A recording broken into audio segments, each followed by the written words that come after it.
Scott asked me to very specifically do the due diligence review. And then I'm just going to end up a little bit with the deal. That's the morning session. And then in the afternoon, myself and Jaco will look at the US pipeline and the South African pipeline. I think for those that doesn't know, Machiel is basically a 7 medical practitioners buildings in the United States in Atlanta. The main reason for the deal was the doctors want to retire. That was quite obvious. Second major issue on this deal, and I think Scott alluded to it, this was an off-market deal, so it wasn't available. So then I just want to reiterate on that when you look at this slide. So what really happened is now, I think Scott outlined the whole situation where they had this discussion with Paul and the seller, and had this almost like, I call it a matchbox calculation. It was really in this area which I call go-no-go area. So it basically means Paul presented the opportunity, they went to the seller, they integrated the whole deal, and they made an order of magnitude assessment on the deal. And based on that, the deal then showed that it would be a potential good deal. And then from that perspective, we actually come to the point where we then say, we release for due diligence. Now that point is for me quite critical. What really happened up to that point was they did a deal analysis, they did some very key focused negotiations, and they made an offer. Right? They actually made the offer.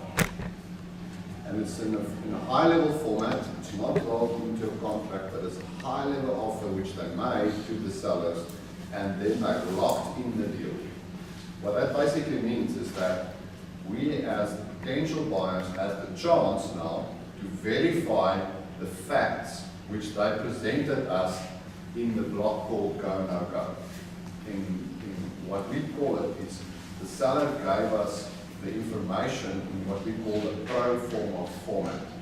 That basically means that this is what the seller believes the rent rolls, the things can be, and that based on that, the price should be that. It's not verified, it's their wish, their show of how the transactions would look like. Based on that, we said, if that is the case, we are prepared to pay that much for the building. And then we come to the point where we say, okay, here is basically an offer, and now give us the right to do the due diligence.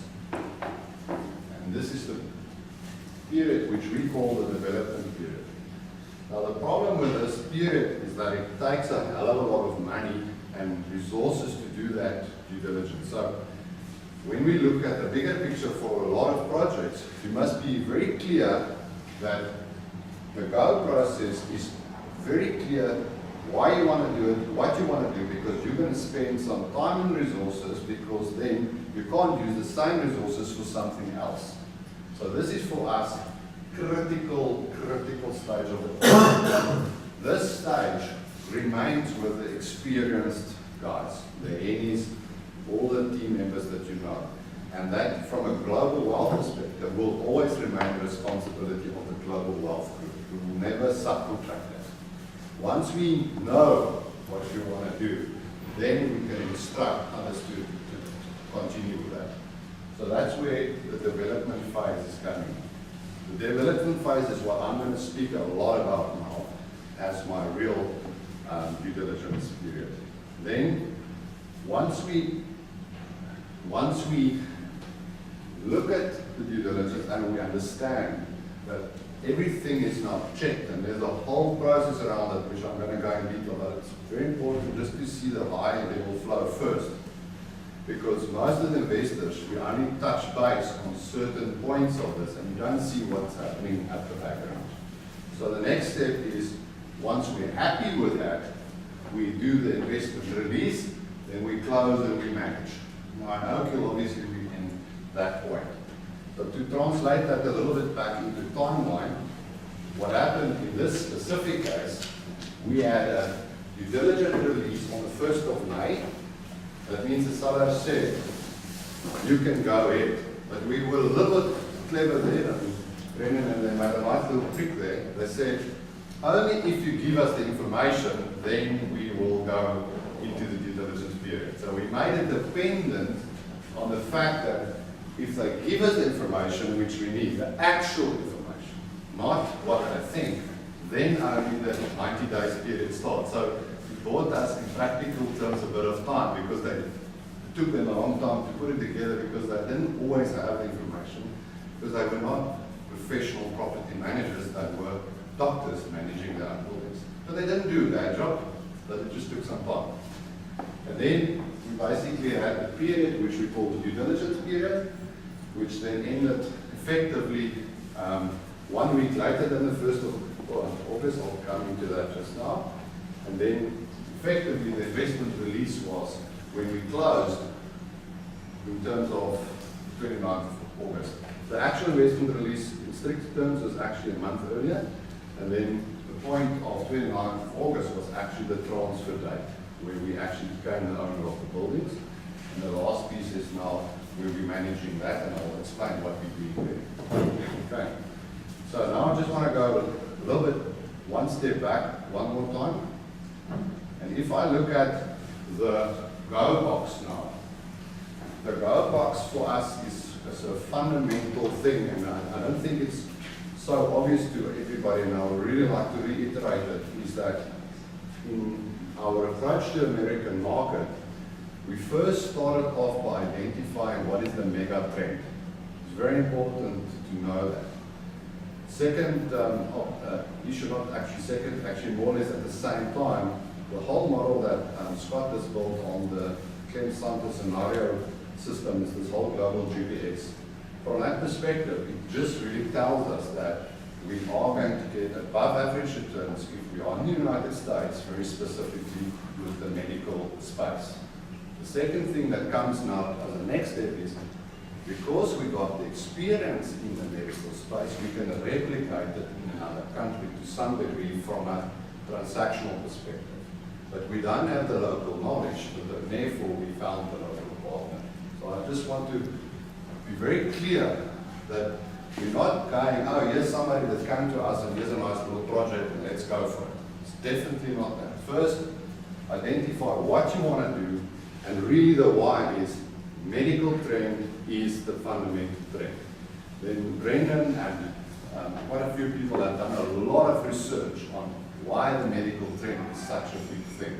The main issue there is that people are really living longer, and because they're living longer, they definitely need better medical treatment.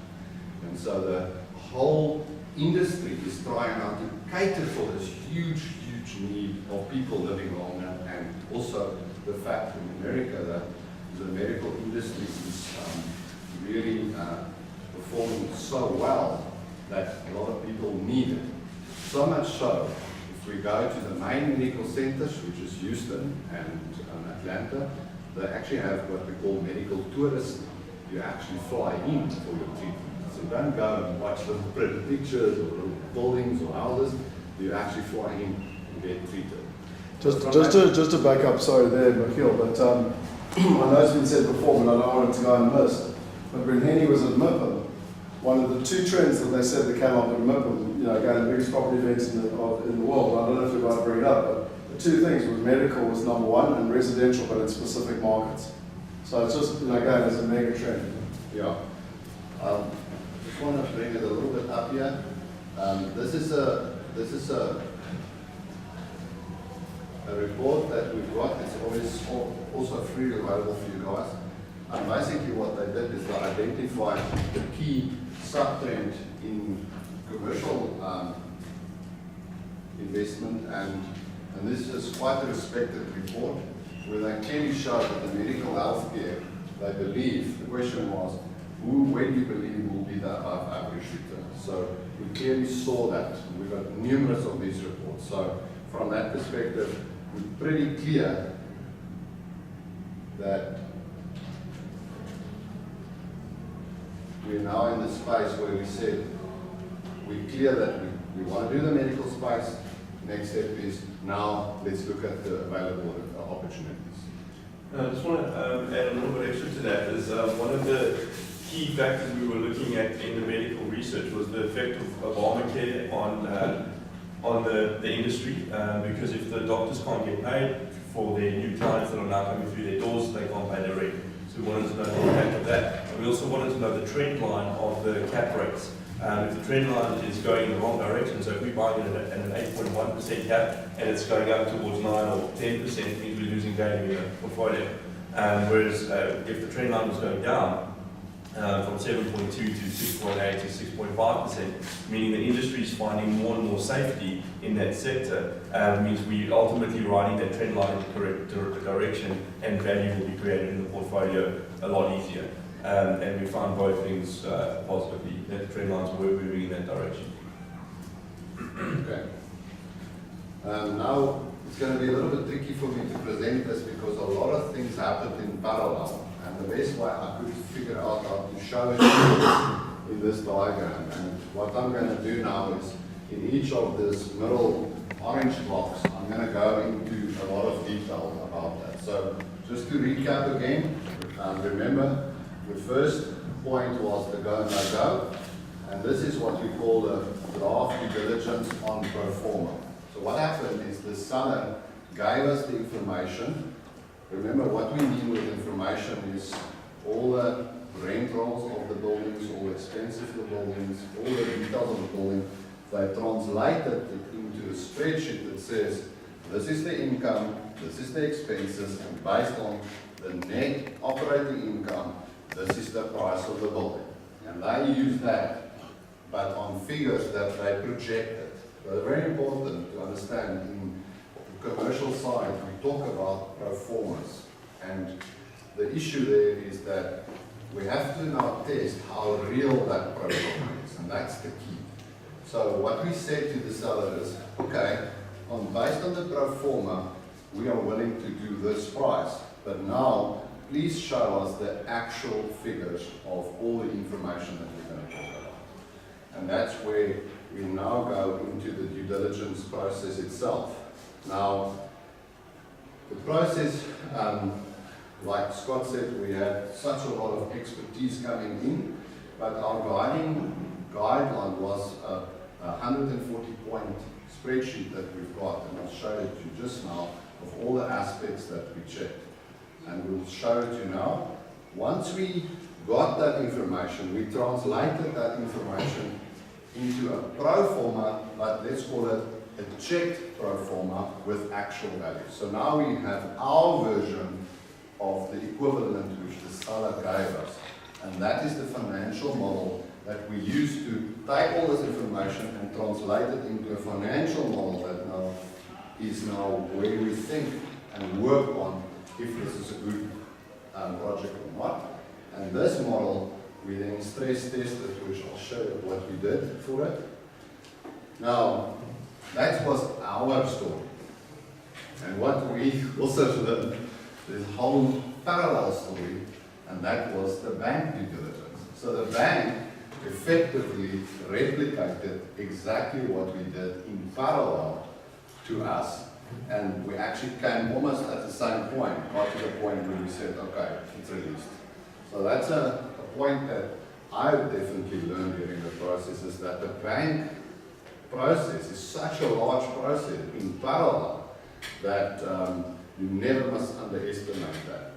And I think the key lesson to take home there is that the bank does look at themselves as a partner in the transaction. As they're analysing their risk in the transaction, obviously because they're putting in twice the amount of capital compared to what we're putting in. And they want to know with a fair amount of reliability that they're going to be able to get their repayments. They share the results with you of that due diligence, or just come as a... No, they just sent an invoice of $100,000 to you for the due diligence. At the moment, we have requested it. But I suppose if they're confirming on a price, then you can Yeah. that's Another thing, which while we're at this point, Sorry, Machiel, can I just jump in there just to make sure while you asked that? What, you're asking in terms of the valuation, basically? yes, yeah. Well, they did. They came and valued at $1.25 million more than we were buying it for. So, yeah. So that's what I was moving towards, is that what they then said is very interesting. You cannot have a certain, or you cannot borrow more than a certain value of the building. In this specific case, they said you cannot borrow more than 70%. And our ratio was at 65, so that was a tick. The second thing they said is our cash flow ratio in relationship to our debt that we have to service has to be, I think, if I remember correctly, it's about 1.5 times. So they basically also said, now let's look at your cash flow, and then what is your ratio of your debt repayments to that? And then the third thing which they did, which is actually fantastic control, they actually have created 6 escrow accounts. Now, an escrow account basically means that you as the owner put money in it, but the outflow of the money is not under your control, but in this case under the bank's control. So what they then did is they asked us to prepay the taxes and insurance, tenant installation and maintenance, and the loan repayment in 5 separate escrow accounts which they control. So the reason for that is they are now fully control that their expenses and repayments associated with this debt is fully under their control, and we have to report back to them on a monthly basis. So it is actually quite strict. Okay? And what is the period that you have to put in for? A yearly period or monthly? It varies. And escrow? Yeah, it varies. It depends on which one. Like for instance, the maintenance, we have to do a full year in advance. Okay? And they also, for the tenant installation, and this was one of the little surprises that we had, is we wanted to allow for a certain amount of tenant installation, but they actually forced us to allow much more. Alright? Tenant installation, for you that don't know, means that when a tenant gets let's say this box, the first piece of the box, painting and the basic stuff, is what is part of your rent. But if you now want specialized desks and equipment in, you have to do specialized installation on behalf of the tenant, and that's called the tenant installation. And what they do is they build that amount of money as part of a piece of the per month rent. So it means that in your rental amount per month, you have allowed, let's say $100,000 to do certain modifications in that. But that $100,000 you must have in your bank account up front so that you can spend it, even though the tenant has not yet repaid you that on the lease. Was it a tenant requirement in America?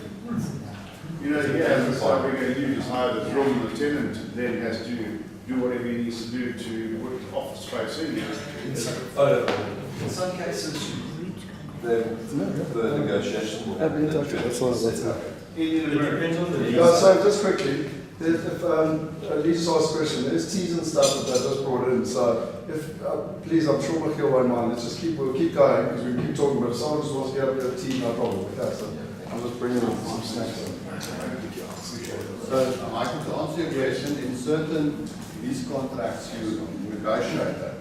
For instance, So that's an upfront agreement between the tenant and obviously the landlord. correct. And if I may pitch in here, often these agreements are already in place. Right. TI usually refers to tenant improvements, often in the medical world it's installations because they install oxygen lines and fiber optic lines and all that stuff. So we have to deal with what we've got. We had little wiggle room because it was off market, which means the more you advertise and seek other people, the more other people would know about it. One of the greatest things about this is it wasn't on the MLS system. So we didn't have screens and competition. So often you're stuck with what you've got. And what it is what it is. It's fine, I mean, but obviously it's been included in the Right. whole project.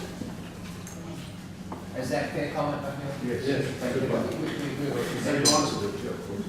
But the issue is, and this is now a little bit of the things that happen, is when we started off the deal, the vacancy rate was 10% or 11%, okay, of the building. So that's a significant thing for us because obviously your income is dependent on vacancy, and obviously the price that you're going to pay is dependent on vacancy. So what has happened is that the seller told us, you should be able to get this leased, and therefore the vacancy should be about 5 or 6%, and therefore the price should be that. And this is where the discrepancy comes in between pro forma and the actuals. But what Dolph, I think you mentioned it numerous times, what struck you guys right in front of the eyes was that these guys didn't put up a board for advertising. So even the space that they had available was not being advertised. Now we play in two different levels. The one level is we as the investors now say, LinkedIn opportunity, okay? But when we have our negotiating item, don't tell the sellers, but you're bad, you don't advertise, you don't do that, you know? So we always had to play in the two modes. The one is the investor mode, seeing opportunity. The other one is now negotiation mode. So what we said to ourselves is that the chances of us getting that additional lease in place is extremely good. We are comfortable that we can do that. And that's what we call a value play. So our value play was one of them was to say we can definitely increase the amount of space we let. And if we do that, the net operating income increase, and as you know, the moment that your net operating income increase and you divide it by your market capitalization, the value of the property goes up. And that's very important for us, extremely. The second opportunity which we saw is when we looked at the expenses, we saw yesterday, but there's a lot of expenses that's not optimized. I mean, and this is where the experience of Alan and Henny came in fantastically. What they did is, and I'll show you just now, they compared the ratio of what the income and the expenses in the account, the ratios are just whack, okay? And from that perspective, we have also the opportunity to actually decrease the expenses, and that's so powerful, and I'm going to show that just now. So coming back to the actual due diligence, I think what most people don't realize is how much detail we have to go in. And what I'm going to do now is, on purpose, I just want to go a little bit through the details that you understand the details. So how did we do this? Okay?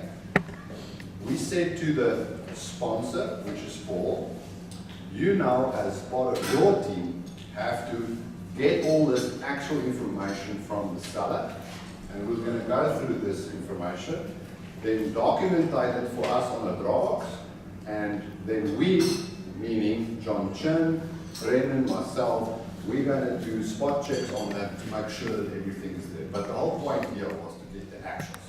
That was the whole point. And the other point that what we had to do here is now when I'm on top, just bear with me, I'm constantly talking about a hat. With a hat, I mean the roles, okay? So now we have the Negotiation Act, we have the Investor Act, now we're into the due diligence mode. So the due diligence mode is, now we have to find faults, okay? So now we need to look, where's the mistakes, where's the little things, you know, what did they hide from us? So it's like a puzzle now, we need to figure out where did they hide things, and where did they not disclose things. The moment that we find something that's not disclosed, we go back onto a negotiation act. Mr. Seller, you didn't tell us this. We want the price down. Okay, so that's the game. Okay, just you understand. Right, so. And again, just for the sake of not wanting people to miss the obvious, but the way it works in South Africa is that whole game happens prior to signing an offer, whereas in America it happens post-offer. There's a fundamental difference between the two countries, and I guarantee it'll be different in Singapore again and whatever. So that took us the best part of a year to figure that out, because we kept trying to negotiate with people before we did the deal, and then we never got the flipping deal, and then we realized in America you sign deals and then you start negotiating afterwards, basically. I just, I know it's obvious, but I just wanted to, because it was a big learning curve for us as well. But it also is for us now, and I think Hilda, we spoke about it this morning, is that it also gives us now speed of doing new deals, because the moment that we see something and we know more or less, okay, we make the offer, okay? And we can still get out of the offer, and we buy ourselves time not to look at it properly. And the difference here was that we had 3 months, but at the moment, deals coming forward, we're only going to have about 45 days. So now it's quite nice, because the moment that we raise money, we're in a position of strength. We can really say we can close, and now we can then push the price down because we're in a position of strength. In this case, we didn't have the money yet, but we told them we're going to pay over 3 months. So now it's a bit of a cat and mouse game. But because now you've set up a model, so it's something to follow, which makes it a lot easier. Correct. You know? Okay, so let's just give a bit of an idea. What we did here is that we gave this list from Paul. This is an embedded experience from Alan and specifically Henny. Henny uses 140 points for his projects. What's very nice about it is extremely comprehensive.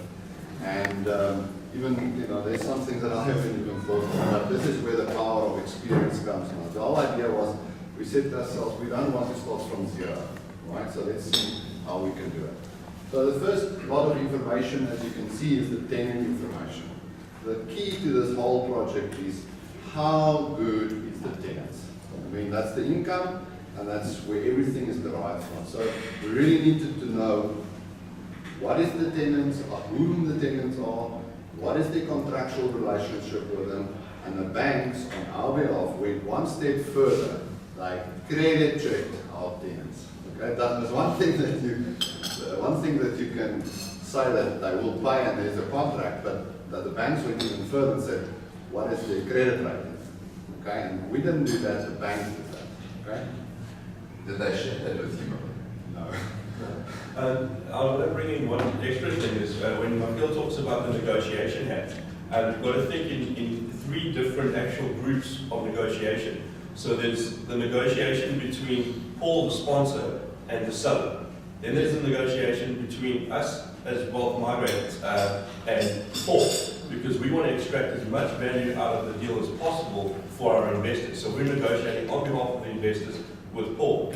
For example, if he's managing the buildings and he's getting a 3% management fee, and industry standard is 4%, we maybe manage to squeeze it down from 4 to 3%. Or if lease renewal fees are a standard industry of 6%, and we got him down to 4% of anything that is not owned by him, and then anything that is owned by him, he'll do it at 2%.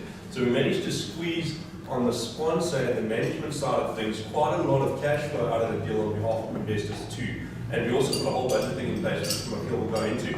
But then there's those 2 spheres or 3 spheres of negotiation. So there's Paul and the seller, there's us and Paul, and then there's us through Paul to the seller. Because Paul and the seller are chatting, and then we're giving him our input on this side, saying this is what we're finding, this is what we're finding, and him on his own calculations as Paul, the sponsor, was also finding stuff, and then feeding it back to us and saying, okay, listen guys, the tenant's only going to be renewing his lease in August, and we need to hold the sellers accountable. I think we can do it with a $300,000 escrow account, and this is how we structure it. And then we give feedback around that. So it was quite a lot of inter-negotiation between all the parties. And then the very last one was the investors with us, where Alan Kanoff, for example, who sits down with Wealth Migrate and says, okay, how do you guys get paid? He's like, okay guys, you need to now take a bit of a cut over here, take a cut over here. So he was negotiating on behalf of himself and the investors at the end of the day, because we can't have different sets of rules for different investors. It just becomes too complicated to manage. So there's quite a lot of different pools of negotiation going on. And the bank, really. Sorry? You missed the 5th one, which was the bank. Yeah. Because obviously there was a negotiation with the bank as well, you know what I mean? So. Okay, so let's just go a little bit of it. Really, the focus on the tenant information is actually the whole list. Can you see there very clearly? The actual original list, lease, when it's expiring, the dates, the FICA, the operational cost, the most recent role, and individual tenant areas, parking allocations. So the whole point of this was really to find the actual original agreements, right? The actual original tenant information and verify that. Remember, you gave us a pro forma. Now we're saying, is this pro forma true? Now we say the actual rent roll, what is it? Okay, and I'll show you how we did it in the spreadsheet, but first we need the base information. Okay. Then, very important, we need to understand now where's this building's really situated and what is the zoning of the buildings. No sense we buy something and we don't actually know where it really is, but really, and registered owners and SG diagrams, I think most of you appreciate that. Then a quite important thing is this whole story about municipal charges and receivables. I think from a South African perspective, we sometimes just think that you pay the municipality, yes or no. It's not true. The big thing here is that if you are late on your municipality payments, the municipality could put a lien on the building. It basically means you can't sell that building until that debt, which is associated with the lien, has been paid. So very specifically, the municipality rates and taxes is an extremely important thing to look at. Then thirdly, the other main topic about that is, and this is one of the key drivers for us, was that we had to make a very clear assessment with the local municipality. What will they do with the evaluation of the buildings after we did the transaction? Because now they smell money. Okay? Because remember, the buildings was bought quite a few years ago and built and developed. So now they had a certain bank evaluation on the current, we call them county evaluation. And if that county officials now going to ask, but oh, I see you just transacted for that amount of money. Now we must understand what is the difference between the current role and the new role, and what the officials of the county effectively said that's going to happen. So it's like lobby and politics now. So what we instructed was there's a specialized group of people that actually look after the county evaluations and taxes. We tasked them to set them what is the most likely chances of, and what would be the most likely rate increases for us after this transaction. So that was quite a major point for us. We paid consultants that went to the councils, they had a negotiation, and we came out that the taxes will be slightly above what they have at the moment, and we have put that into the model. But it's not an absolute answer. I think it will be most likely like that, typical answer. Okay? And that's what we build into the model to make sure that we don't get a surprise when we now go to the county again. So I think that was quite a tricky little negotiation that Paul helped us with. It's brilliant. So they don't base it on their own evaluation, they base it on what you buy it for. Yeah, but now they smell a rat, of course they obviously want some more money. Yeah. Okay, so we must be very careful now how to do this. And that there's specialized people that don't. Can you put that to Because you obviously want their valuation as low as possible, and we want, so, and they're going to find any reason to push the valuation up, so that they can charge us more rates and taxes. Can you put that to a percentage? Excuse me? Can you put it to a percentage?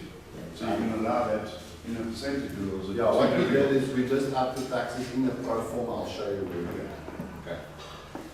Right, the other thing, of course, is a lot of things that we found is that if we look at the expenses really were driven by these property taxes, and then really driven by the electricity cost.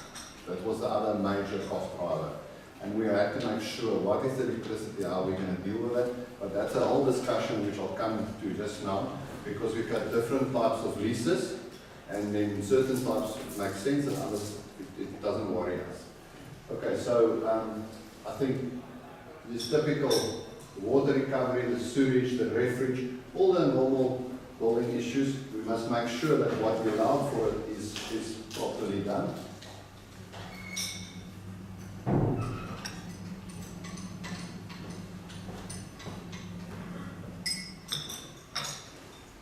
Okay, so what happens now, I'm not going to go into this details. So per building, so first we did it as an overview, and then we did it per building. Remember, we had 7 buildings that we had to look at, And each building is a repeat of that, And 2 pieces of land. and 2 pieces of land.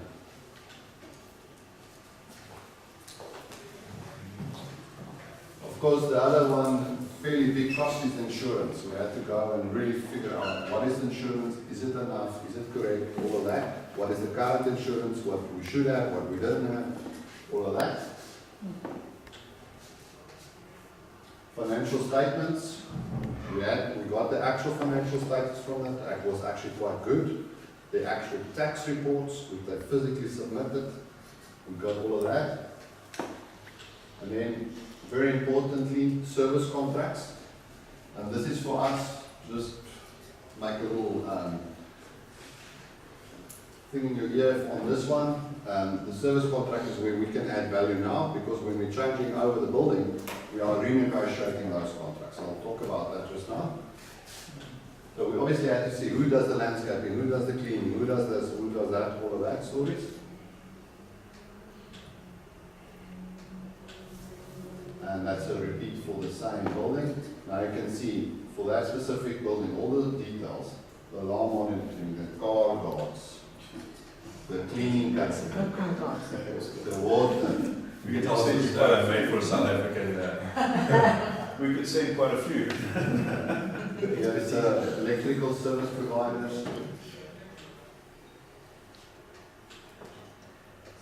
fire systems, generator system, hygiene system, landscaping. So each one of them, can you see, service provider, contract, you know, so that's the whole point. Maintenance, escalators, also very important now. Last date of service, what we're paying for, and when it was last checked. Of course, there's a whole, it's not so obvious, but there's also a whole health and safety situation now. Remember, we have to adhere to all the bylaws, okay? We must make sure that our buildings is compliant. And that alone is the whole story. So just to make sure that that's compliant. And talking all about this, I just want to show you now the sheer volume that must be done. And when you're in a foreign country, you need to have somebody that really knows how to do it. There's no ways that we can go and say we're an expert how to do it. I mean, if we go to Australia and we go to England, I'm sure these laws are more or less the same, but they are just different nuances of the same thing, and you really need to know the local conditions. There's the meter readings, pest control, security, refuge again. There's the consultants in terms of the OSH Act, or the OSH, it's health and safety. Then on-site staff, who is the staff, what they're doing, who are they, what is their functions, who are paying them. And then quite extensive, all the major equipment in the building. If you can see, most buildings obviously have air conditioning, they have fire systems, they have alarm systems, they have a lot of motors actually, quite surprising and not. So we need to check all of those things. Then there was the statutory items. There's a lot of tests that we had to do. Then the actual asset registers. What's in the buildings?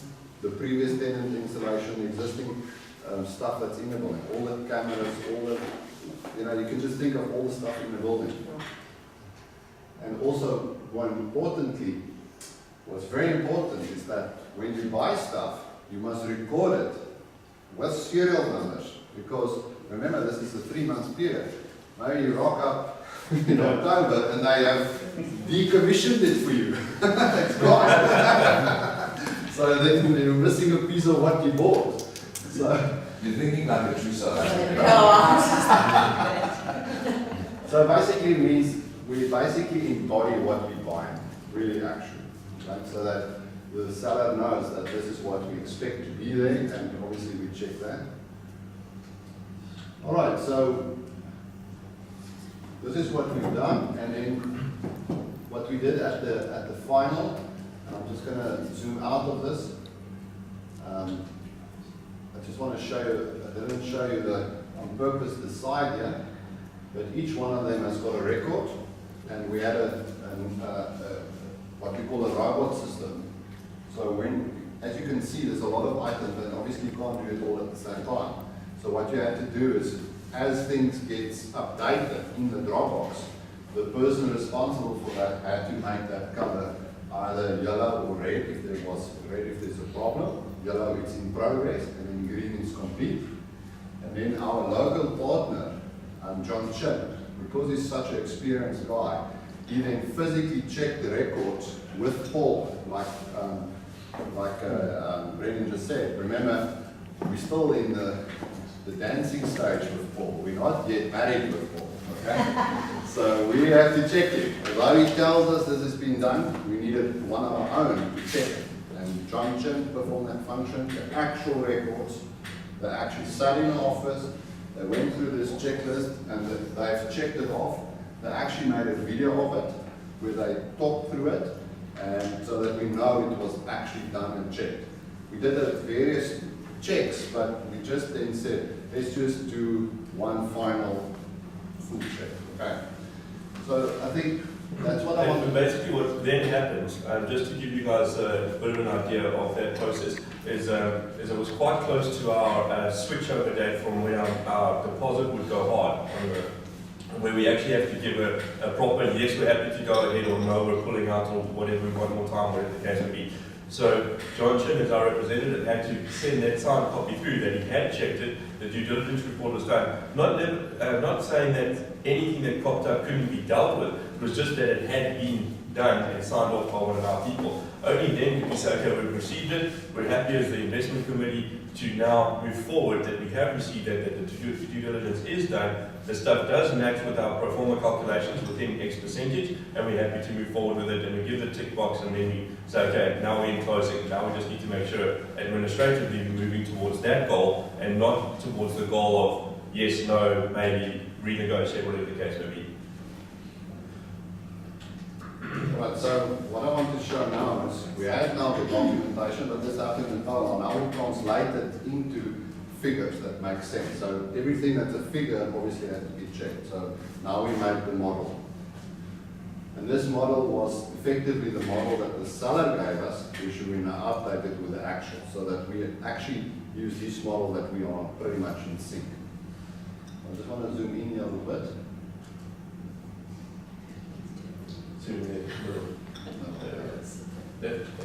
Good thing you've got engineers involved in these processes, because you can't enjoy the detail. Pedro, you can imagine how much I enjoyed this process. Yeah. I mean, You can see how actively involved I was in this process. I'm actually filming this, I'm like, wow, we did a lot, that was awesome. my creative mind at this moment in time is thinking, Jesus, how much work is this? That last week it was actually mind-blowing because like everything started coming to a head and the bank put a line in the sand. Now we had time in terms of contracts and everything with the seller where they didn't deliver certain things by certain dates, so it extended our due diligence period, and when we did get it, we give them written confirmation that we've received all the due diligence, we're happy with it, now we're going to start our process of doing the due diligence. And then our 60-day window started. So if you calculate that window out, we had from, let's say, the 7th of August to the 7th of September. But what happened was the bank stepped in and says, listen, we've actually done all of our due diligence in parallel with yours. We're happy to proceed with the project, and our date for closing is the 29th of August. And what's interesting about that date is it rolls over into their next quarter. So they wanted the loan for our project in this quarter's financial, so that it would obviously increase their, their bonuses and all that type of stuff and their turnover for that particular quarter. But they'd already resold that debt to somebody else. So they had pegged that date in, which meant if they rolled over into the next quarter, they had to recalculate everything, and then so they just said, listen guys, you have to close on the 29th, which then put a lot of pressure on us in that last week to really go through everything again and say, okay, we're happy with the contracts, we're happy with all the legal work, we're happy with the final calculations, we're happy with closing documents, we're happy with everything, and then say, okay, good, John Herbert, you can release funds to the escrow attorney and pay out. And that's why I think, again, earlier, kind of the first thing I said was the sustainability of this. Which bank was in it? terms of, I mean, the rate of okay, let me articulate this, the whiskey's kicking in. You know, the rate of being able to turn around, the rate of being able to turn around the projects, you know, obviously it requires a lot of effort and a lot of time. But remember, Pedro, and that's why we started off this morning, and hopefully by the end of the day you'll see there's a sequence. Yeah. That's why we explained the difference between stage 1, stage 2, stage 3. Got you. Because in stage 1 we're doing the work, in stage 2 they're doing the work, and in stage 3 the computer's doing the work. Doing the work, yeah. In simple terms, you know what I mean? Yeah. Okay, so I think now I'm just going to retranslate from what we saw, the base information, and now we roll it up into the actual spreadsheets. And most of you, or not most of, I think almost all of you have received the spreadsheet, and this information is what you saw as an investor now, how the deal looks like. So I just want to now relate that to the spreadsheet and then show how we did the stress testing and then how the returns came about, etc. Did you do 5 years of cash flows? Yes. We actually did 10 years because one of the investors wanted to know at what points could we refinance and stay in longer. Do we exit at 5 years? What's the possibilities of paying out other investors or paying out Wealth Migrate profit share allocation? Because we're doing our numbers on a 5-year thing. So if the investors are happy to continue and they pay us out, you wanted to know all of those variables, which Machiel will go through in a second. Okay, so the next thing we did is basically each building has got obviously now the tenant, what space they're leasing, and then we just made a summary of the rental terms. And now I think I just want to highlight the 2 types that we have found in this specific deal.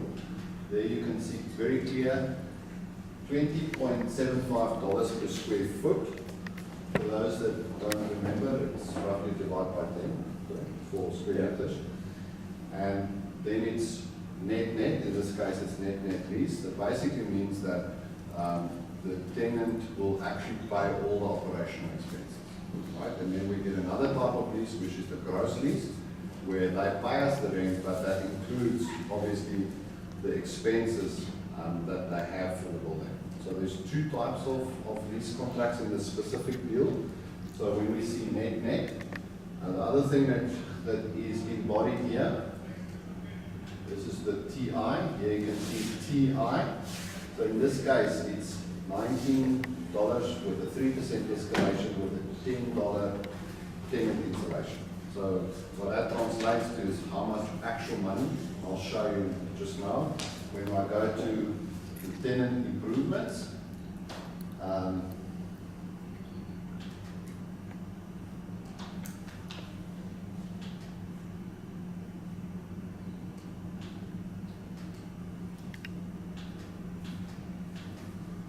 so now you can see what we had to do here is Can you make it a little bit more?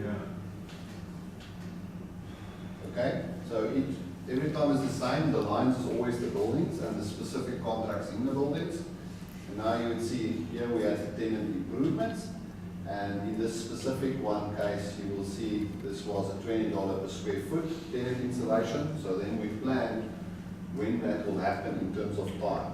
So time is the columns, and this is the 5-year operational period of this project. So it basically means that we expect to pay $26,000 at that point in time for tenant installation. So from a cash flow perspective, we must have that ready to be able to spend that, right? Because we're not getting it immediately, we're only going to get it over time back from the tenant. And similarly, we have the leasing commissions. So every time that the lease has been renewed or the new tenant comes in, we have to allow for that commissions. Very specifically, the commissions where in America the process is pretty clear. There is a commercial broker that actually owns the tenant, and we found out that they actually own the tenant for life. It means if you have a tenant and you actually get a new contract at the same building, you actually get commission on that as well. And then you have the landlords that owns the buildings.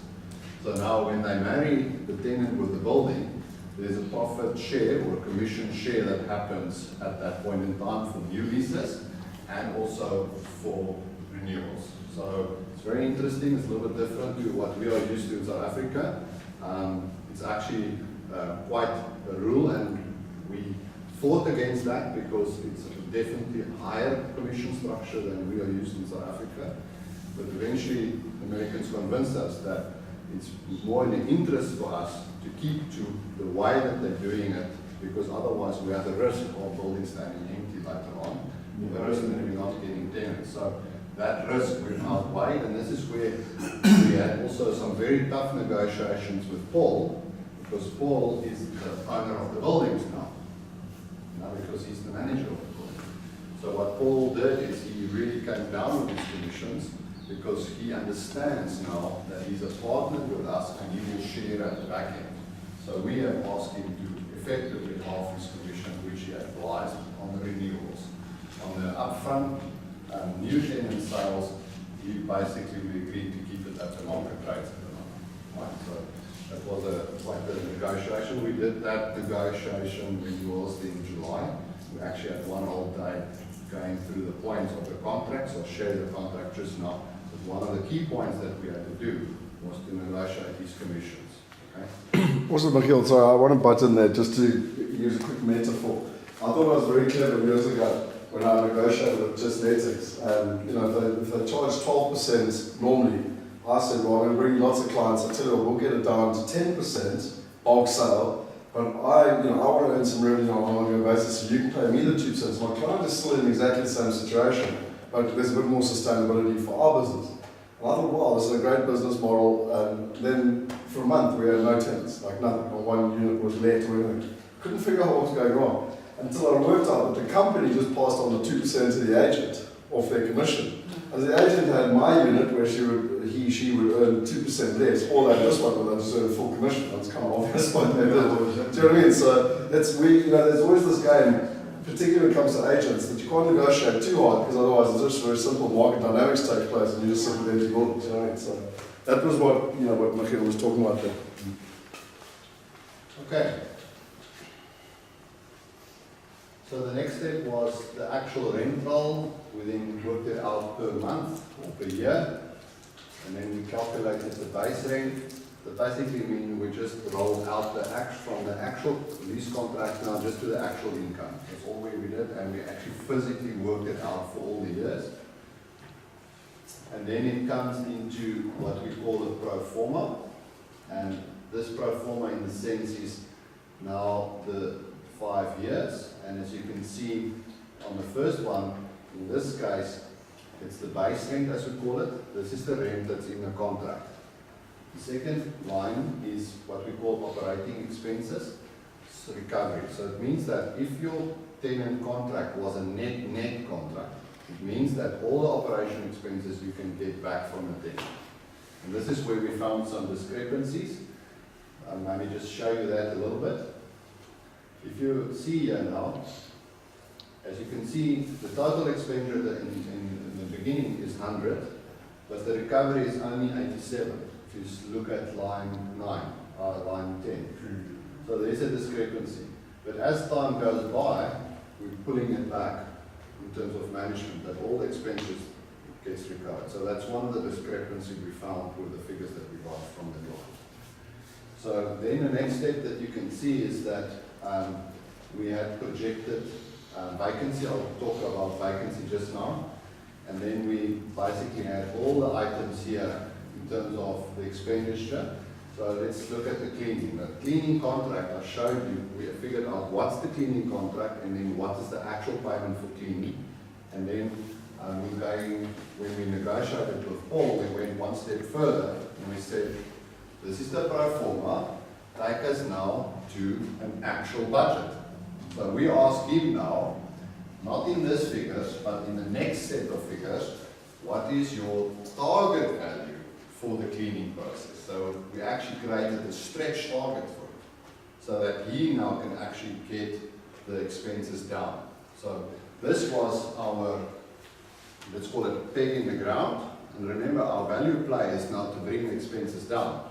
The only way that we can do it, we had to create a budget for each one of these line items in the actual contract that we signed with Paul that gives him a stretch target to bring the money down. Because you can't put it in words, you just have to say, these are the items, and this is what can you do, and I'll show you how we did that. But I want to talk about the knock-on value of that. Not only does it create a lower expense sheet, that then means you've got increased value in the properties because you've got increased cash flow. But what it also does is it puts interests aligned. Because if you just hire an external property management company and their interest is to find as many extra expenses in there so that they can make 3% on management and 10% on anything that they have to fix, or so if they're getting any subcontractors out or whatever, they've got to make up for their losses elsewhere by charging on little incidentals that they can increase your expenses by during the lifetime of the project. And they actually run courses in America for rental management companies on how to extract more money out of property investors' assets that they manage by finding stuff to fix. So by having that in alignment with Paul, with the stretch budget that he designed, so he brought it to us. We said, look, we want a budget. He brought it to us, and that now becomes what he works towards with an incentive program. But he's also experiencing profits on the back end, which means the more he can bring that down, the more money he makes on the back end. Okay. Then the other type of lease, we talked about the gross lease. Now you can see line 76, that's empty. It means that we're not recovering expenses. So now it's in our interest to get line 95 down, because then of course we make more profit.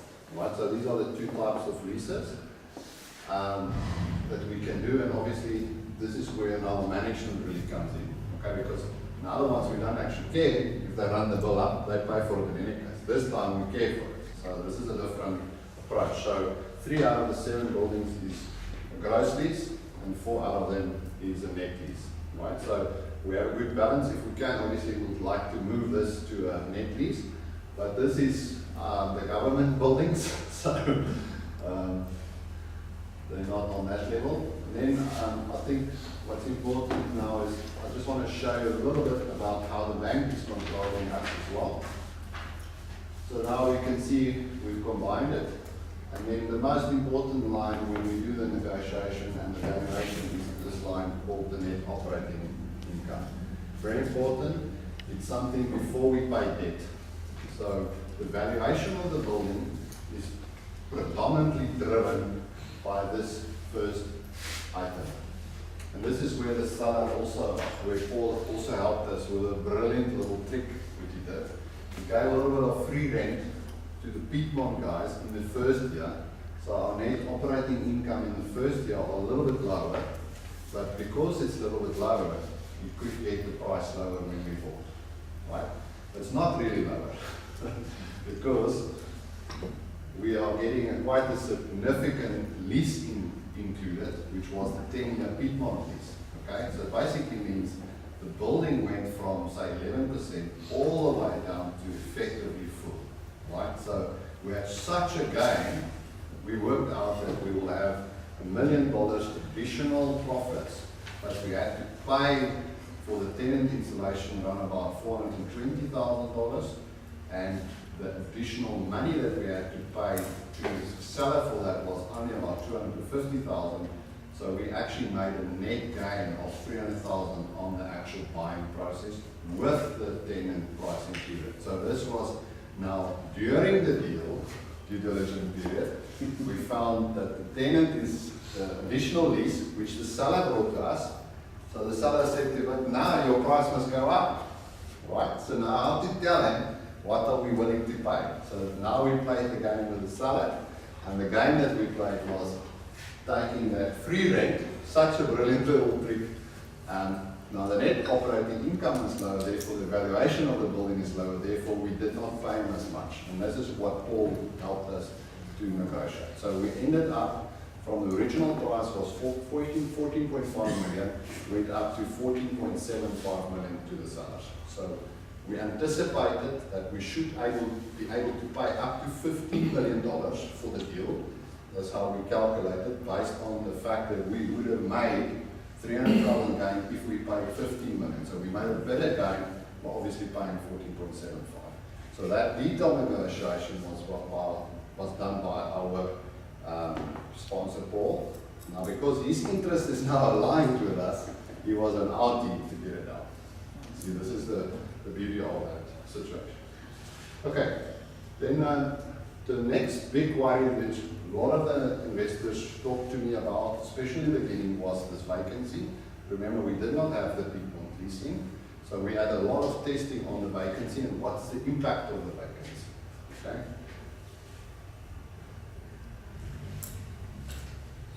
So we played with this, we built in the spreadsheet simulations, just to give you an idea of how sensitive the return is. If your vacancy is 9.2%, Can you zoom that in a little bit more? Thanks, Machiel. Yeah, that's good. Yeah, so what I did is I built in a little simulation line, you can see it here. It's linked in the software. So I would actually artificially put vacancy in the building, and then I just understand what is the outcome of the value. In this case, you always have to keep one variable constant, so I just kept the market cap, in this case not true, I just kept it the same. And then the net operating income obviously has changed. Sorry, I had to change a little bit, but the investor returns is so sensitive to this vacancy here. So that's what we just tested. So if we lose a tenant, a fairly large tenant, we come down to 9%, there's a 4% change in the project returns. So it was very sensitive in the beginning. But when we now obviously got the tenant with the 10-year lease in place, it jumped all the way up to that. But we said to ourselves, Where, sorry, just point out where exactly? You said it jumped up to that? To the yellow one, you're saying? it jumped up to the 21.8 Yeah. because we actually have zero vacancy in the small piece, which is just a small, very small piece, but everything else is fully let now for 5 to 10 years. So it's a fully let building. So what we said to ourselves is we're going to throttle it a little bit back, and we put a small buffer in vacancy in. The reason why we did that is that when we renew leases, there could be a time period where there's maybe a month or two not back-to-back leases. And we just want to make sure that we cater for that situation. So we actually desensitized the project a little bit by that. So we actually made it a little bit more conservative. In actual, if that doesn't realize, then the actual income will obviously flow to the investment. So we just made it a little bit more conservative, that our aim is to really hit the numbers. We must hit the numbers that we promised, or even better. That's the whole philosophy.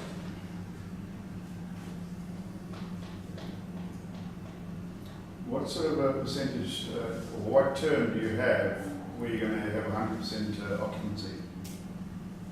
I mean, you just sign somebody up for 10 years. That's the question. At the moment, there's a variety of Leases in place, yes. If you think in terms of time, the Piedmont lease, which is 10 years, starts from 1st of September this year for 10 years. So that's blocked out. That's done, yeah. So there's a lot of other leases that is already like 1 year into it, and then it will get renewed. So we anticipate it to be renewed.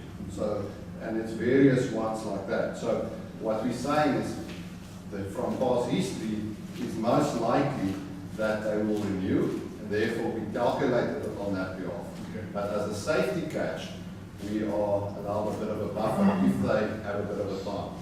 What our experience is from, and this is from Henny's experience, is that once a doctor or a physician is in a building, they tend not to move because the clients associate them, first of all, with the area, which is a medical area, and secondly, they build up their client base, and they actually don't want to leave. And that's one of the main reasons why we're in medical, is because the switching cost for doctors is too high. If you just think about it, Yeah. now you move to another building outside where every doctor is, you're actually going to shoot yourself in the foot. So they much rather just stay there. And that's the experience that we have. And then another element of that is how do I put this?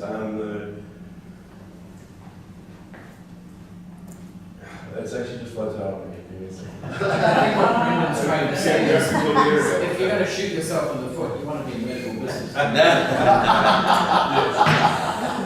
exactly what I was trying to say. There was the element that I wanted to bring there, is that even through all of that, Adam Carnock did another analysis of if, worst case scenario, every single tenant doesn't stay, what would the value be of the buildings that we should buy them for today, if we've got to place new tenants on every single building. And it basically boiled down to about $14 million that he was happy to pay for the buildings as if all the tenants decided to leave on renewal. Other than vacant, Just to add to that, what I wanted to show here quickly, I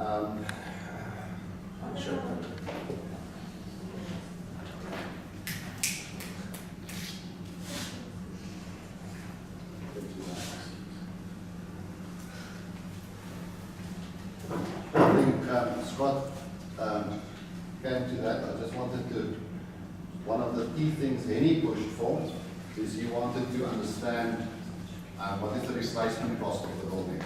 That was a very key focus for him.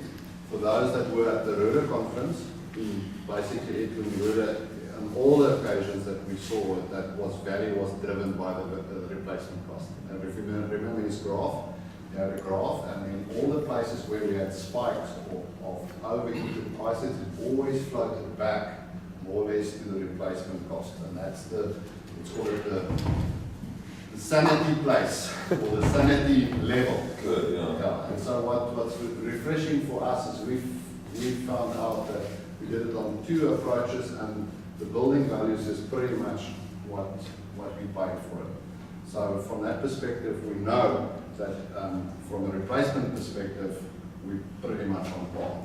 But from a market capitalization perspective, very interesting. I can show you in detail, but the essence of it, we saw that the market capitalization rates at that point in time varied from 7.5 to 6.8%. So we looked at the comparative sales of the buildings in the same area, specifically medical buildings, right? And we actually, they call it comms, comparable sales basically, and we actually got those stats. And we saw that the buildings are 6.8 to 7.5%. Just to recap, the lower this value is, the more expensive the building is, okay? So it means that when we bought it at 8.2 with that tenant-free installation. But if I calculate as if it wasn't in there, it's actually 8.8% cap rate. So that difference basically showed us that we bought these buildings below market value. Okay, very important. So our estimation is around about 11% under market value, and that makes it a deal. So everybody asks me, what are we looking for? We're looking for something that's below market value, because you really make your money when you buy property. And in commercial space, that's the first thing. And the second thing, you need a value play. You need something during your execution that you can improve the net operating income. Remember, net operating income divided by cap rate. Divide that, let's say now by the market cap rate. We say the market cap rate is 7.25%. The moment that we bring that net operating income up, the value of the building shoots through the roof. Okay? So now it means that the next value play that we do is the net operating income. That basically means the expenses we need to control them. Get them down, right? And then the third major one, which we did basically during due diligence, is the vacancy. Okay? So that's just on a high level in this specific case. I know, Dolph, there's a lot of other things we can do, but just in broad strokes, that's what happened with this specific deal. And that's the beauty of this commercial business. You can really, if you just make a 5% change here, the value of this building just jumps through the roof. And When you say jumps through the roof, jumps by 5%, 10%, what's the sensitivity? I can show you that on a calculation. It's by 5%, because there's a direct relationship. So, if you look at your vacancy, what vacancy rates did you use in the assumptions, and what is the ideal or the? So in the assumptions, the vacancy that I used is this 4.1%. Right, and you can get it down to? It is actually already 2.8. 2. So if you can get down to 2.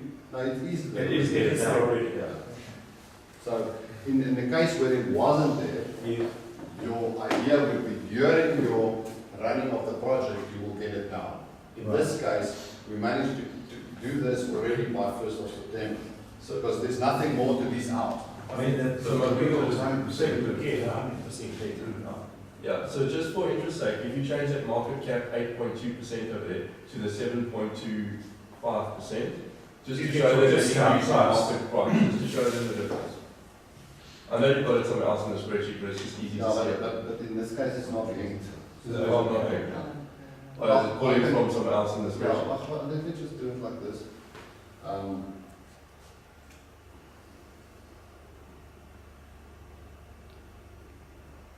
Remember, most people forget what cap rate stands for. They know it's capitalization rate. What on earth does that mean? The market cap rate means the rate at which the market is capitalizing the rental to arrive at the capital value.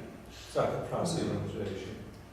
And it's because most people, even agents in the States, forget that they don't understand. They'll sell this, they'll say, this building is selling at a cap rate of 5%. Well, it's not, it's selling at a return of 5%. And a Which is market 20 where times. cap rates are, what, 6% or 4%? So Peter, if I change this 8.2 now, You're beating the market rate. 7.5%. Can you see? So you do a 16.1, and then you can do it at the rate you got it at. So you're getting the discount of 1 or 3 or Yeah, so if I then change that to what we believe it is. so it's even wider. It's even, but better to, like always, we try to be a little bit conservative, okay? So I think the other major assumption. Sorry, can I just ask one question while we're on it? Your operating expenses as a percentage of your rental income now or at purchase, and what your target is, what improved yield is that? What we are targeting at the moment is that the net operating income. I'll just maybe just show you that.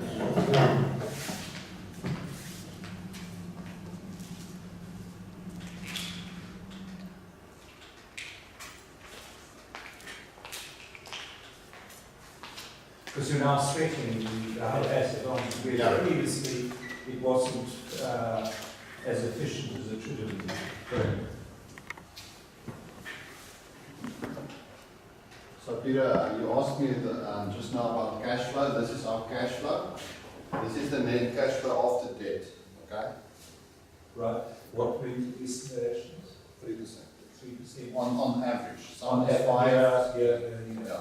So we build that into the model. So once you have done your income, there's your expenditure, there's your debt, you get to net cash flow. This is the net cash flow which is in column E, Yeah. okay? So And you obviously include the exit value in year 5. this is it. Yeah. That's very important. We exit at 7.2% cap rate. So what we're now saying is we bought at a value below market, Or between 1.5 and 2. yeah, and now when we sell it out, we just assume that the current market value is Trend line will stay the same. trade line is staying the same. It's a huge debate on this topic. It's actually going down. They expect it to be about 6.5%, but we've taken it as a flat line. So over time, this is now the 5 years, we believe that the trend, and this is where, Dolph, maybe you can help me as well, is that we say at the moment the market value is here, 7.25, more or less, and we just kept it like that. At 7.25 exit. At 7.25. So it's ultra conservative. It is ultra conservative, that's the point. Because we actually believe, because it's a trend, that this cap rate will actually ensure that the value is higher. And we believe it will go down to 6.87, because we already found properties at 6.8. Yeah, the Actual research fact. is saying that across the US, it's going to go to 6.5% as the standard in medical, depending on the age of the buildings, because the age of the buildings determines the technology that they're building into the buildings, and they want newer buildings, which would then have a lower cap rate. Newer and smaller buildings with that technology. Yeah. What's the current age of the building? Most of them were built around 2007 to.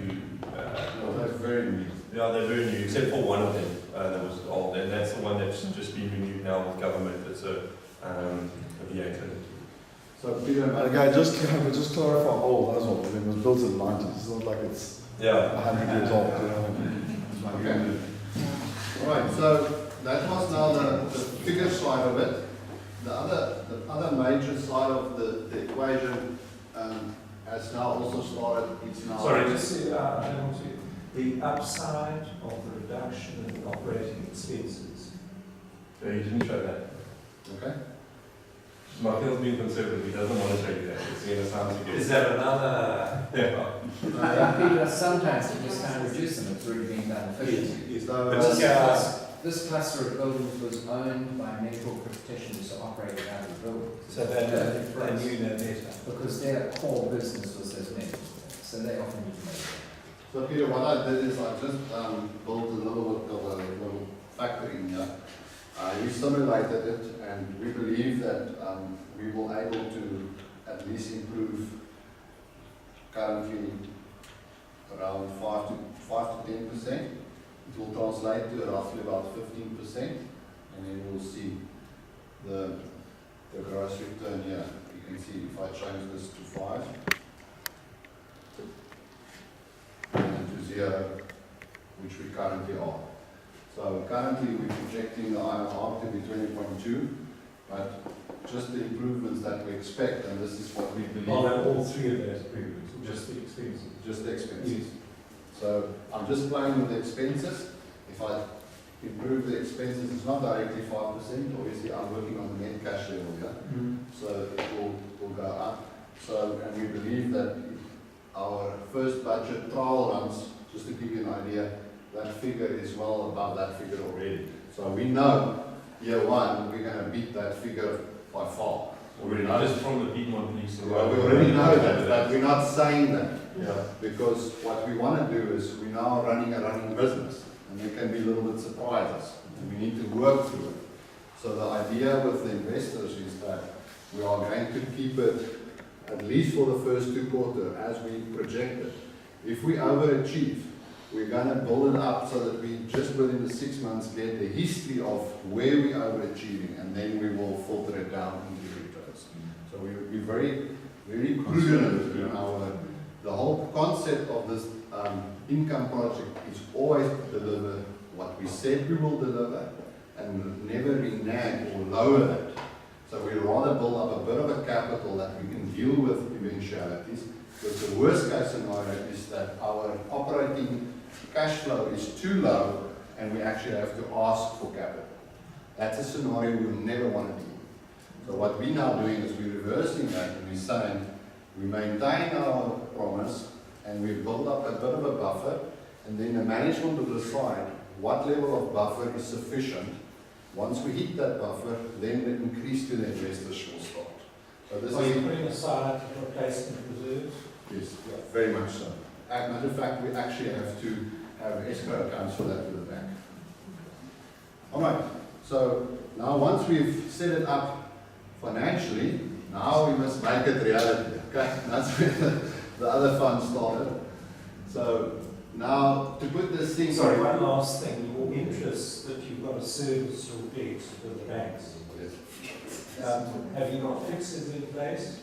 It's a fixed interest rate Yes. for 5 years. Yeah. Which was very important for us because we know the USA is in an interest rate increasing cycle. So we wanted to know for the time period of the progress brief of the investment that we're in, we want to know where we stand with that and fix it. And the bank actually party will fix it. For the full term. for the full 5 years. And the full loan or? Yeah. That's The the full full loan. loan. Well, the 65%, the loan that they gave us. Yeah. So are you paying off the loan in 5 years? No, it's a 30-year amortization, but it's a 5-year fix. Okay, now I'm just gonna go a little bit into the holding structures. This was, for a lot of investors, extremely confusing. So one lesson that I learned, we are going to show a little bit less information to the average investor. And then, of course, if they would like to see the additional information, they can ask for it. It was completely overwhelming when I sent out those emails. A lot of clients just said to me, please help, and I got phone calls. I physically had to actually work with them. We still have that in the case, so that was a big lesson learned from us. But what's important for us is we debated it, and it's very important that we simply say that we are as transparent as we possibly can. The fact that it's overwhelming, it's one thing. So what we're going to do now is at least show you what is available, and then you can request it if you need it. Okay? So, just to understand a little bit, all the contracts that we had to negotiate, everything in blue is contracts, everything in orange is entities. Okay? So the first entity that we had to create was the holding LLC entity. The reason why we had a double layer structure, what I mean with double layer, is that this is the one layer where the investors bought in, and this is the holding one. So we had a double layer structure, right? So the idea would be in the holding LLC, we put into the building, all the buildings, the title deeds of the buildings are registered in the holding LLC's name, and the lien, the debt, mortgages on top of that, and then the equity from investors came in from the investor LLC as the one member of this LLC. Okay? So from that perspective, thanks. But better than the figure. So, just a quick recap for a bit more. Yeah, just one, It's hard to see for us. just one more. Thank you.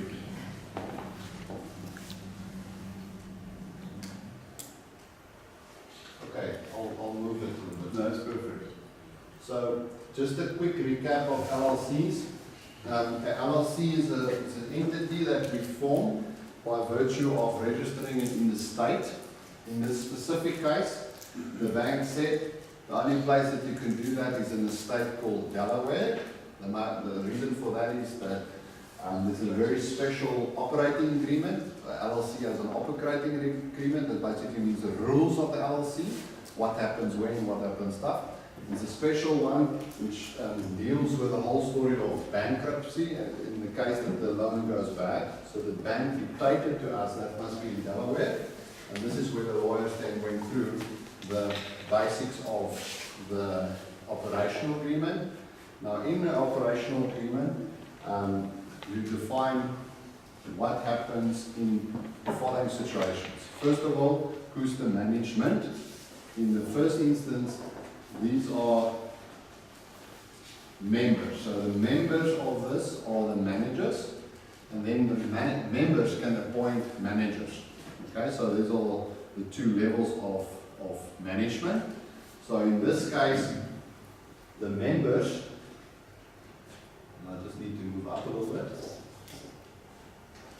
The members is the sponsor and the LLC, the investor LLC. And you can see they have a voting right, and they are part of this. So what we then did is we put on the management level, which means everything except debt, we made the management of this LLC, the three managers, which are representing the three parties, which are Paul, which is the sponsor, Henny Besaino as the Wealth Migrate management member, and Alan Kaimel representing the investors. So the real management of this whole investment are these three persons. You can basically think of it like in South African terms, this is the board of directors, okay? So the board of directors had their first meeting in terms of understanding how they're going to manage it. So what we did, we had a meeting between Alan and Henny with myself, explaining what we would like to do, and our first call as a board will be on the 29th of this month, where we're going to discuss how we are going to work as management together to make this investment fly. And then the first board meeting, the official board meeting, will be 1 week after the first month's official financial statements. So we are receiving the first financial statements on an internal level on the 10th or the 7th of October, and then we will have our first board meeting on the 14th of October, which is 1 week after financial statements, so that we as a management team, when I say we, means Alan, Henny and Paul, will understand what has happened. Okay? I think also something very important there, Machiel, the meeting in July or early August, they being Paul, wanted to just have 2 people. So like 1 man, 1 vote, 2 people, which meant they would have 50% of the ability to vote. And we were adamant that we want someone protecting the investors and we want someone protecting Wealth Migrate, and you can still have your 1 vote. But I mean, it's kind of common sense. Now we got 2 people on the committee or the board, whatever, and they got 1. Yeah. Now, technically, we're all working together. We want to be in control. We're putting the cash in. Yes, they're signing sureties. I get all that. They are coming to the party. They are, benefiting on the back end. All the stuff that's important for us. They are putting money in as well. But we're putting in the majority of money. We want the control. Period. So it's just an important. A very important point as well, because they kicked hard against it. One of the aspects that they didn't want to find themselves in as a sponsor is that 2 people make a decision on behalf of the investment company that affects them. So those 2 people can decide, we want to put this thing into foreclosure because we can actually exit with a higher return in foreclosure as a really worst case scenario. And then their credit rating is now affected because they sign guarantees and etc. for the credit. So they definitely didn't want to be in a situation where they would be, have less control. And we then addressed those concerns in the actual operating agreement in line with the bank's loan agreements. Because obviously the bank's the first person who's protected and then everybody else is protected after that. So we did address those concerns, and then we did a high level of decisions that must be made by a majority vote, and then the other decisions that are made by unanimous votes, etc., etc. So we separated them so that we do retain that control that is necessary for us to feel protected. This is also where the experience from Henny came in. We went through quite a lot of similar setups. So I got from him about 10-point list, which I had to embed in decisions that must be made by the board of directors.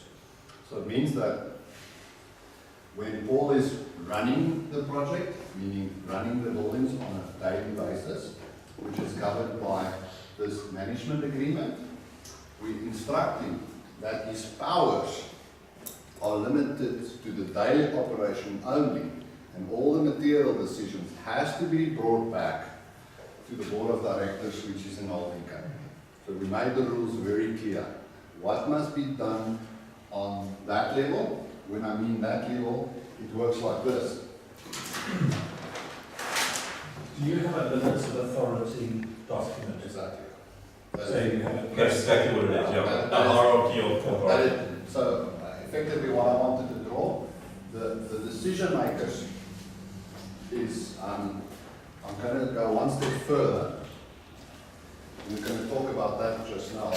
The real decision makers is actually, in certain issues, is the investors. But when we talk on the holding levels, the decision makers are the board of directors. The board of directors has given authority to what we call a property management company. And the property management company's rules, limits of authorities, are embedded in an agreement which we call the management agreement.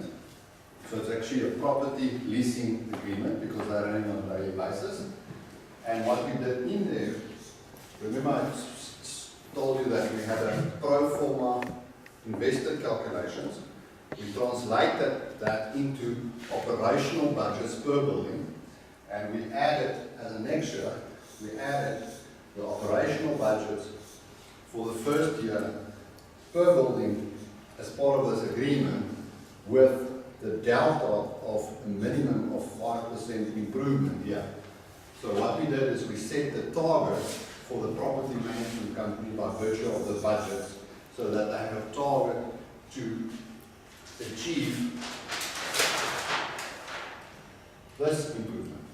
Because remember, we're not doing it for the sake of having investment. We are doing it for the sake of making money.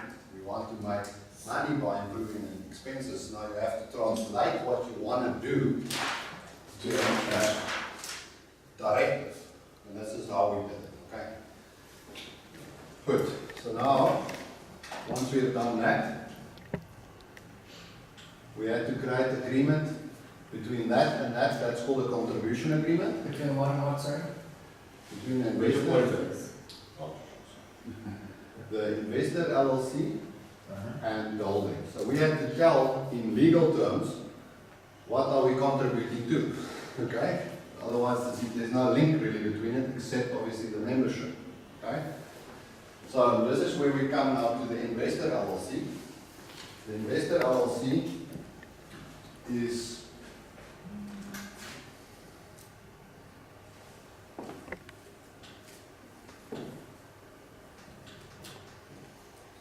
the investor LLC, the management of this are two investors, and the actual two investors is again the same investors that's actually the board of directors, Henny and Alan Keimer. So actual investor Henny has put his own money in, Alan has put his own money in. They are the two investor representatives.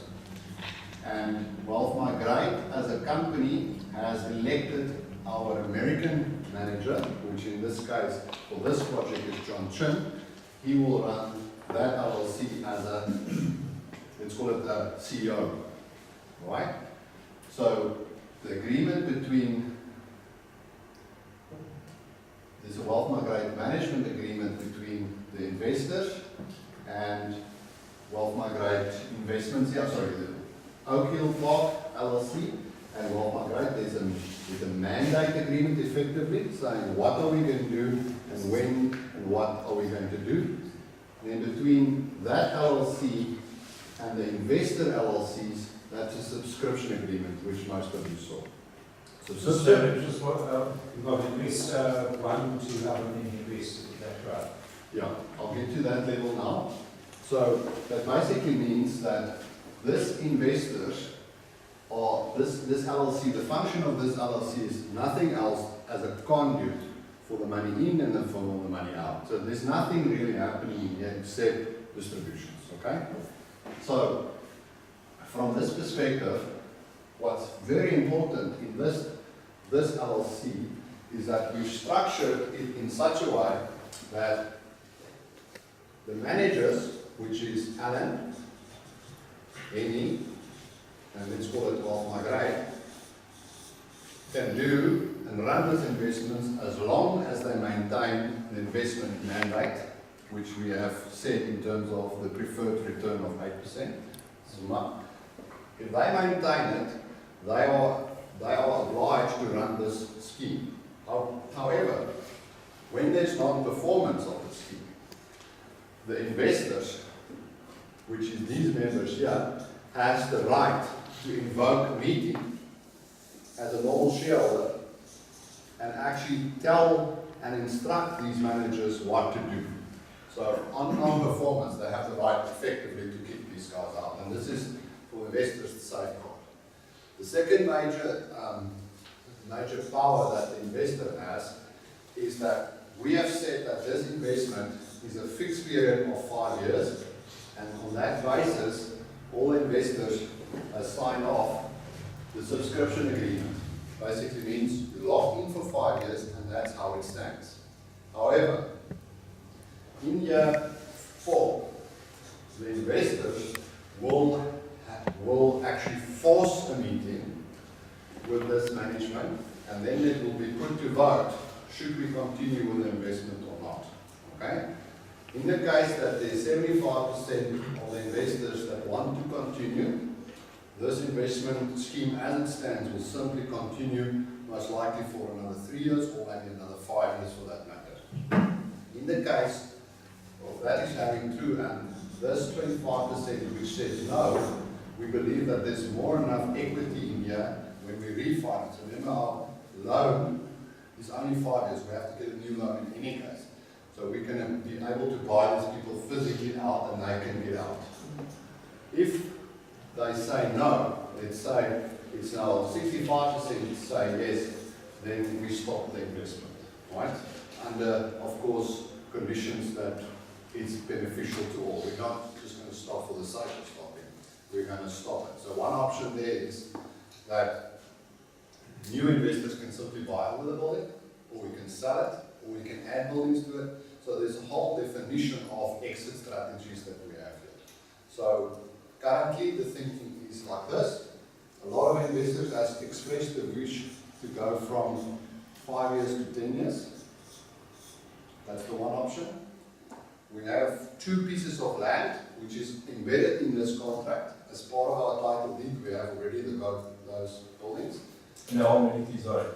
And our medical zone. So what we can do is we can add buildings, so we can actually increase this portfolio. So there's a development portfolio play as well. But for the moment, just to start off with, it's a 5-year project.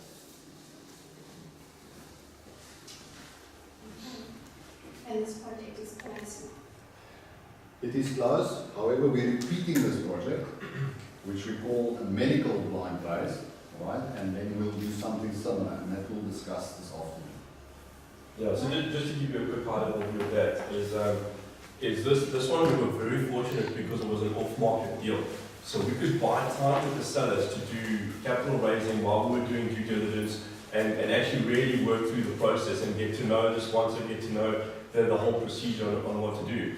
But we've got another 2 medical buildings we're looking at right now in Atlanta, where we have to move a hell of a lot faster. So in order to move faster, what we've done is we've taken this as a template and we've created what's called a blind raise PPM. So in South African terms, there would be a prospectus.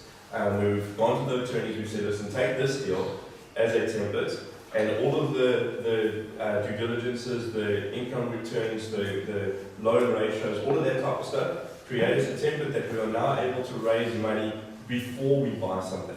So then what happens is we're saying what we want to do is we want to buy something that adheres to the template rules within a specific variance that says, okay, we're looking for something that can do a cash flow distribution of X% and an internal rate of return of X%, and so now what we do is we're raising the money here so that we can close a hell of a lot faster on projects that do come across our table, because we're not going to be in the fortunate position to have a 90-day due diligence window on future projects. In fact, the one that we're looking at now is 45 days, right? Yeah. So it means we can't be in a position where we're raising funds while doing due diligence, because if we miss our closing date, it's very, very, very difficult. But for me, all this, a lot of it makes sense, but a lot of it doesn't. And if we had a workshop like this where we could all investors could get together and listen to what Machiel was saying, like from start to finish, we would much readily invest than sending it to our business coach and sending it to our team. Scott's standing there with a smirk on his face. Because what's interesting about what we've talked about, so not to interrupt, I'll just give you one word. What we've talked about is our investor breakfast go from a high level of, this is why we do what we do, this is how we do what we do, and this is what we think you should do. And then we give a bit of an idea, like a project brief sheet, and then we'll have a one-on-one conversation with an investor. The next level up that we're actually going to start doing now is doing live workshops like this with a deal that we're actually closing on, and then investors can make a decision very fast on whether they want to be in or out. And that's going to be our next event that we're going to start running now, and it's going to be a test run of marketing things that we're going to do, and then thereafter, if it works, that'll be fantastic. But yeah, it's going to be a complete shift to how we usually do business. We're going to take one project and say, this is what we're doing, go through this entire structure document like Machiel's done with all of the returns, how we're protecting investors, how we're structuring the deal, who's managing the deal, how we're managing it, everything. And right at the end, we'll say, okay, this is what we have in equity available on it. If people like it, they can lock it in with a basic commitment letter and time to do their own due diligence in order to back up or continue whatever the case may be. I think, Machiel, I think your question is extremely valid and everyone feels the same way. What my request to Machiel today was not to be showing this from the purpose of trying to raise the money or anything. It's actually more just so that everyone can understand the level of detail that's going into it. I would almost reverse back and say in the future, if we were doing this again, we wouldn't even go into this in much detail. But we're doing it on purpose so that people can really fundamentally understand how much is going on behind the scenes. And I also fundamentally believe that there's, I'm just going to walk around so I can go on the camera a little bit. I fundamentally believe this is the difference between us and everyone else out there in the crowdfunding space. Because everyone else out there is just finding a building, raising the cash, earning the 3%, Bob's your uncle, let's see what happens next. They don't have the level of expertise, that are sitting in our investments committee between, Dolph and Henny and Alan and Machiel and, just name a few things. And that's the difference. We're a real estate company that's embracing IT, not an IT company embracing real estate. Do you know what I mean? Try, and I just wanted to reiterate that because I agree with you. I mean, I'm involved in this company. And I'm like, well, yes, this is great. You know what I mean? And it's confusing. There's not really around the bush. It's a $170 million deal. You know what I mean? It's big money, big numbers, big risks.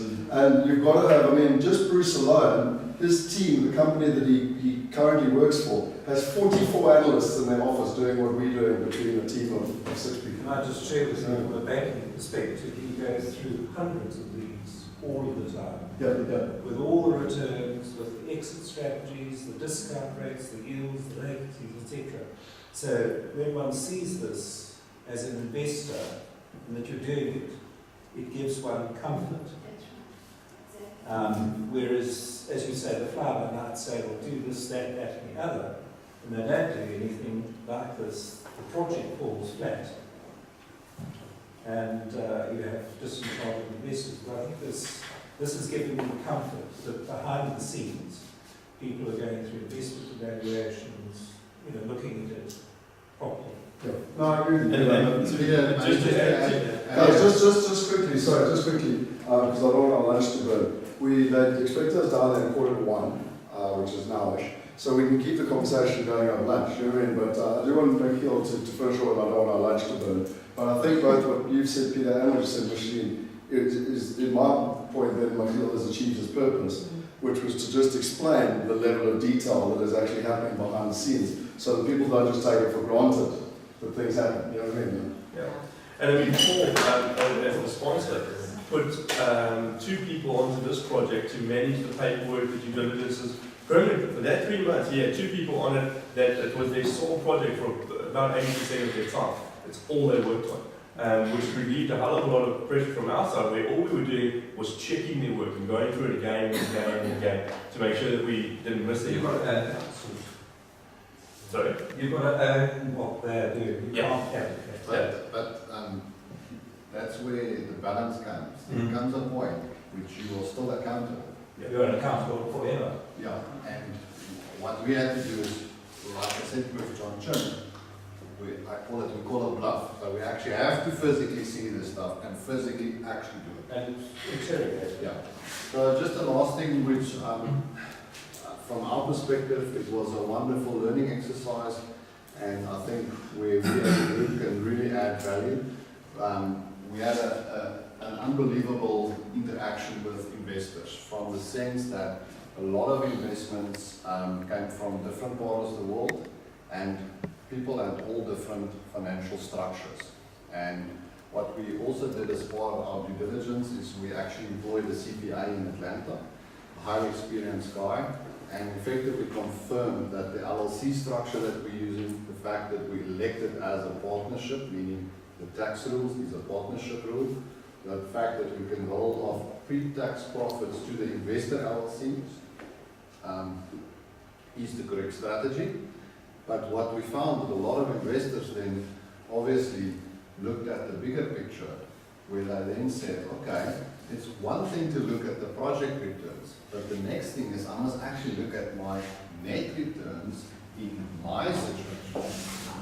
And a lot of people I must be honest, I was quite surprised. A lot of people don't think that far, or they haven't spoken to us in that sense. And what we then did is we created, as I call them, standard recipes. There's a few standard ways of doing these transactions from an investment perspective. And what I mean with that is, what is the membership of these invested LLCs? Is it your own person? Is it a company? Is it an offshore trust? Is it a loan? Is it equity? So all of these permutations for all the investors, we went through quite a lot. And I think from my perspective, this is something where we can add a lot of value. We are not financial experts, but we have now got and worked through.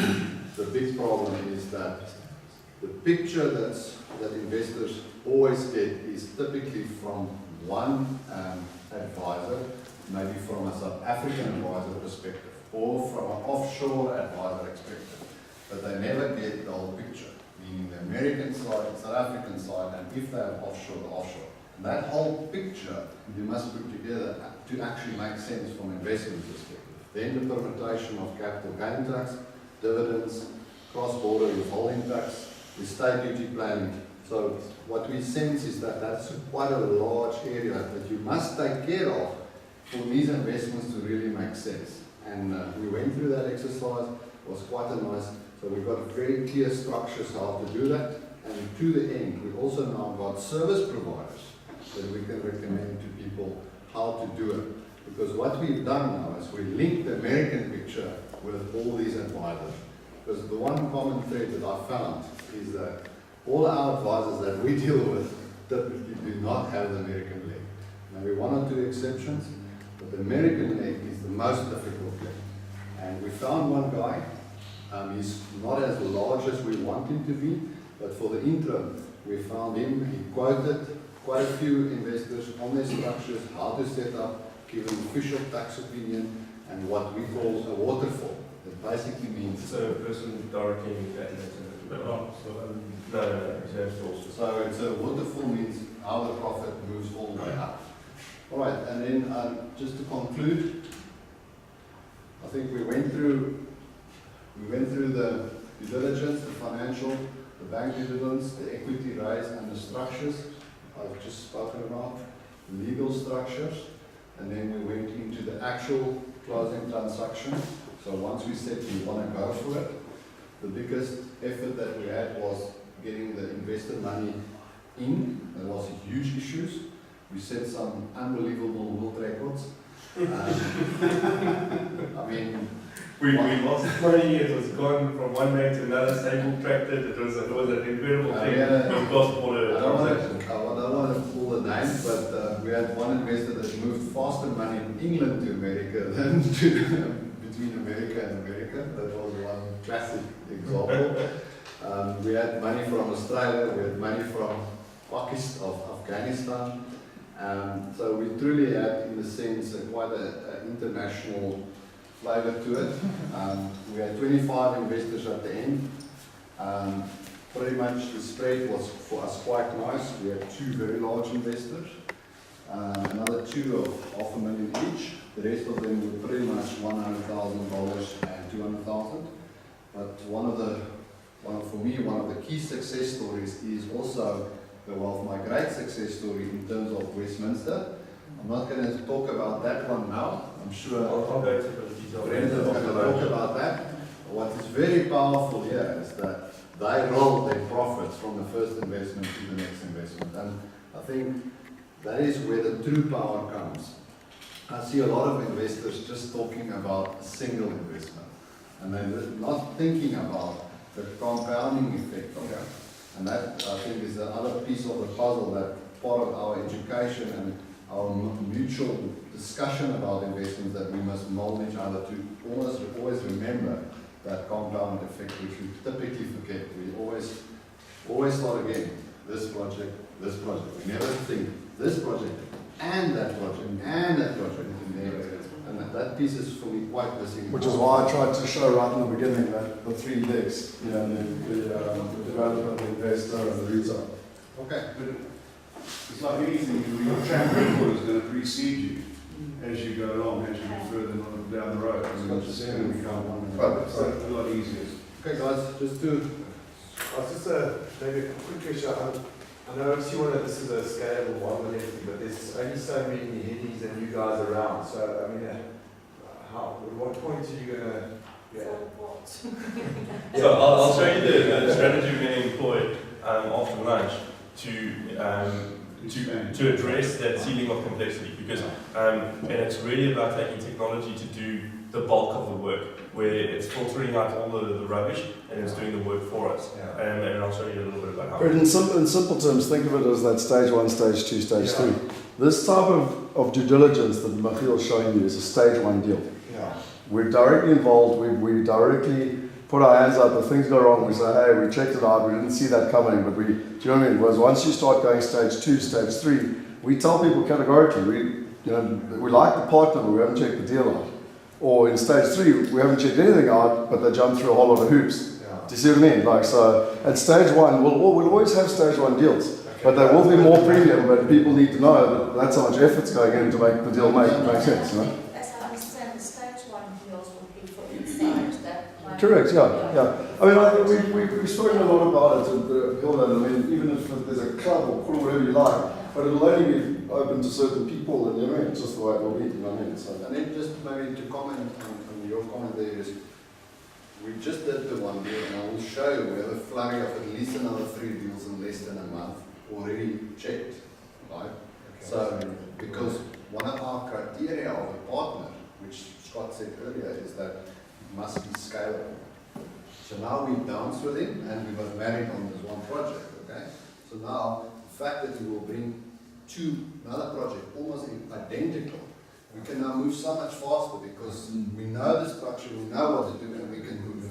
But those two come with a little bonus, which we'll talk about in future in detail. But the bonus is the sponsor, actually, what Scott talked about earlier, where a rental manager owns a tenant for life. He currently owns 2 tenants, and all he's going to do to tenant the buildings that we're buying out is going to move 2 of those tenants out into our buildings, out of somebody else's building that he actually sold to those people however many years ago. So it means we're going to be let up from the day we take transfer anyway.